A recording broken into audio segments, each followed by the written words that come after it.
them out, even though this is not officially the second topic, because we did mention it very briefly earlier when we talked about formative assessment. And I see already, based on how our other workshops have gone, that we're going to be stretched to hopefully learn as much as we possibly can. But I do want to take a few minutes to look at various graphic organizers with you. There are more, by the way, available if anyone didn't get. Plenty on the tables. Because I think that if we understand how they work, it could be a very valuable tool for us as we consider assessment in our classroom. So 30 seconds of summary, since you've had another meeting and lunch in between. We talked this morning about formative assessment. We talked about the importance of assessing as we go. But we defined assessment less as a grade-based or grade-generating process, and more as a way by which to get additional feedback about how we are teaching and how our students are learning. And so utilizing graphic organizers could be very helpful in that process. So I'd like to first let you know the entire packet can be found all on one website, with the exception of 2 of the final 3. But most of them can be found on a website by Houghton Mifflin. I believe it's eduplace.com. It could be eduplace.org. I don't remember. But it's available for download and for replication. There are many more graphic organizers on their website than what I included here in this packet. Okay? You can take a quick look through the packet if you would like. Would anyone like to share how you would use this one over here? The first one in the packet. Does anyone use such a thing in your classroom now? Use it. Use it? Yeah. How do you use it? I've used it for characters. Okay. What different within the same story, different stories? Or the characters change over a story. You have them what was at the beginning, what was at the end, what was the theme. Okay, fascinating. Okay, any other applications? In math, you use it quite a bit. How do you use it? Well, if you have like how many are taking math, how many are taking science only, and how many take math and science together, like percentages. Within your student sampling or population? No, with problems in the book. Word problems. In the book, there are a lot of word problems on Venn I see. Oh, okay. I see what you're saying. Yes. I teach science, so I do a lot of this with compare and contrast. Okay, great. So a lot of you are already familiar with it. Very briefly, this is called a Venn diagram, and it does allow us to compare information. That's where we put it in the center, as well as to record information that is unique to specific subjects on each side. The next one is a cluster or a word web. Very good if you have some ideas, some central core ideas, and you want to branch out from those core ideas. That might be good, for example, in a history lesson. If you want to talk about the Civil War, and maybe in the middle here you want to discuss the causes of the Civil War, and you might list 3 or 4 causes as you go around the center topic. And then from there, you'll branch out a little bit further about key personalities that were relevant to that particular cause, or times, or other factors at play. And so you're starting with your central idea, and you're branching out in a consistent way from the center as appropriate in order to make sure that people understand, or the children understand, how things all come together. This one, in my experience, is grossly underutilized and could be extremely powerful. It's called the KWL. And what it does is, it gives you some feedback before you start about what it is that students already know. And I think, I can only speak for myself, I think I was guilty at times of making assumptions about student knowledge, either that they already know or that they have no idea. So for example, if you're teaching about the Jewish holidays, and you're teaching the halachos, the laws associated with those holidays, we may start each year as if it's a tabula rasa, and they have very little information. So we literally start, the 3rd grade teacher may start in the exact same place where the 2nd grade teacher began. Now, there is some merit to that, because it's been a long time since the last time we celebrated that particular holiday. But we'd be surprised at times as how much our students already know.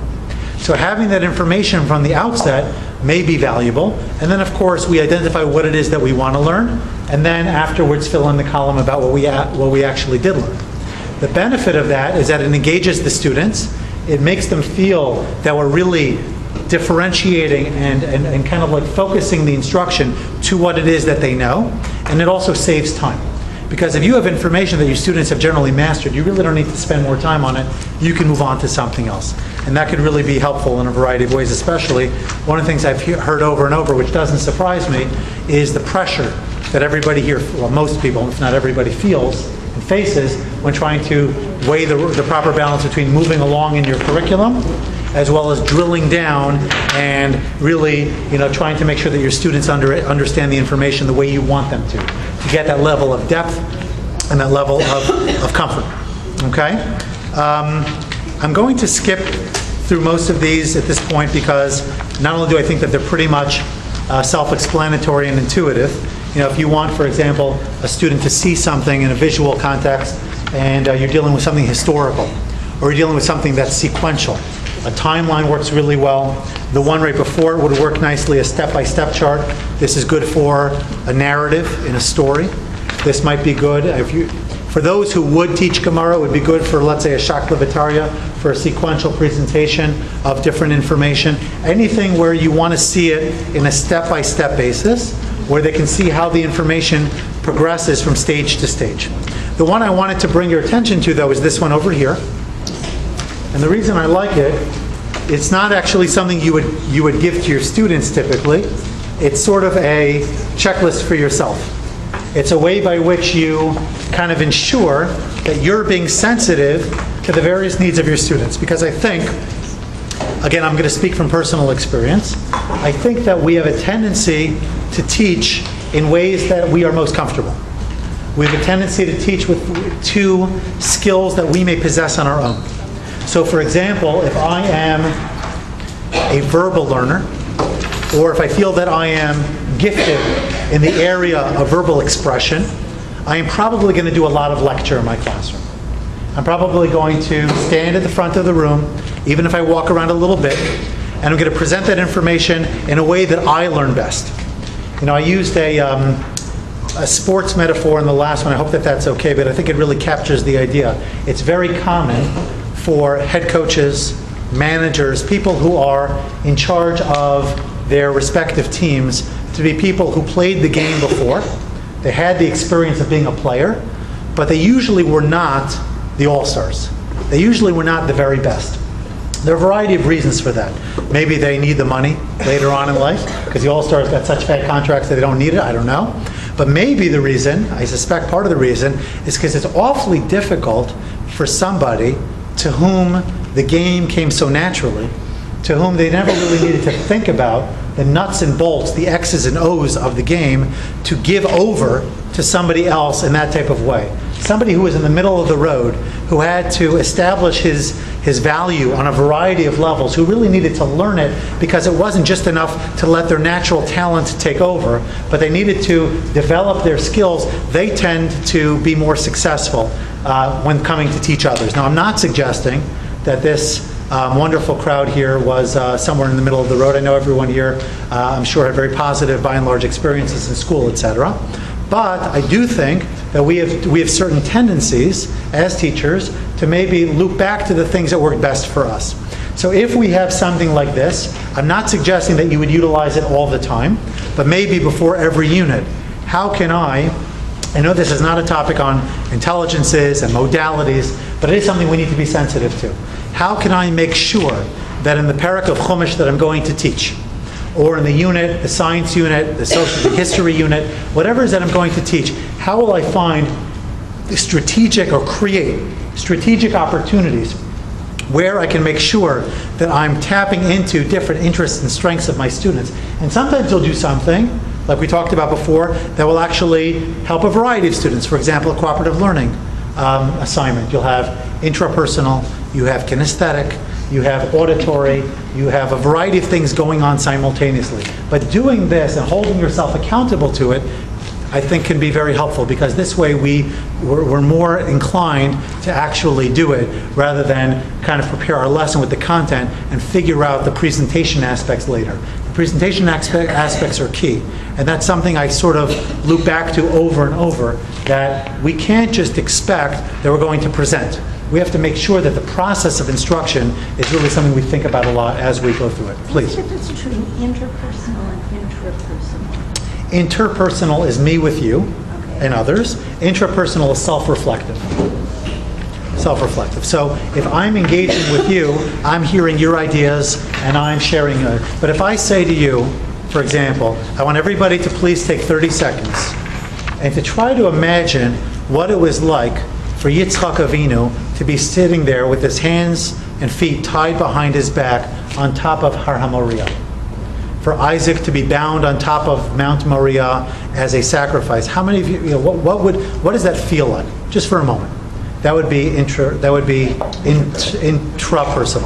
That would be intrapersonal. It's asking you to tap into your sense of thought and connecting to the experience, or just on your own reflecting on differences between things. But it often is trying to bring it in. There are people who do best when information is brought within them and they kind of like bring it back out. Rav Hirsch, it's sort of a Torah to the side, he says that the word tefillah, which is loosely translated as prayer, comes from the shoresh pei lamed lamed, which is related to the word belila, like balul bashemen, which is the term used for mixing of the karban mincha.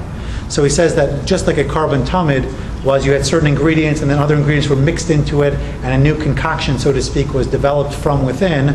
When we daven, we're supposed to take our personal relevant experiences of today and tap them in. It's sort of like a constructivist mindset. The constructivist thinking is I take past experiences and I build off of those experiences. So tefillah has that dimension to it as well. Okay, but I digress. Okay, so that is a packet on graphic organizers. We talked earlier about how well this could be utilized as a formative assessment tool, because you could give this out to your students and have them complete it as a way of demonstrating that they've mastered what you've discussed.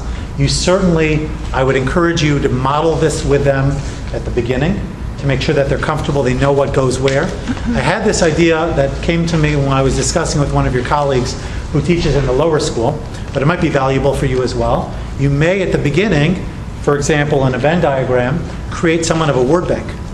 And you might say, if you're going to compare, let's say, two characters in a story, come up with certain adjectives, and maybe some of them aren't even relevant, depending on the sophistication and the complexity, and have them plot it so they at least get the feel of what it's like to do it on either side, and of course move from there. But all of these, I think, can be utilized either from the very beginning to give you feedback, or as you are teaching it, and then you get the feedback along the way. Okay? So, our topic for the balance of our time together today is authentic assessment. I hope you have your packet from this morning. If there's anyone who doesn't have it, we have more. We have more. It's really the very first page at this point. Okay? So I'd like to spend a few minutes defining the terms. Does anyone need one? Yes? Anyone else? Yeah?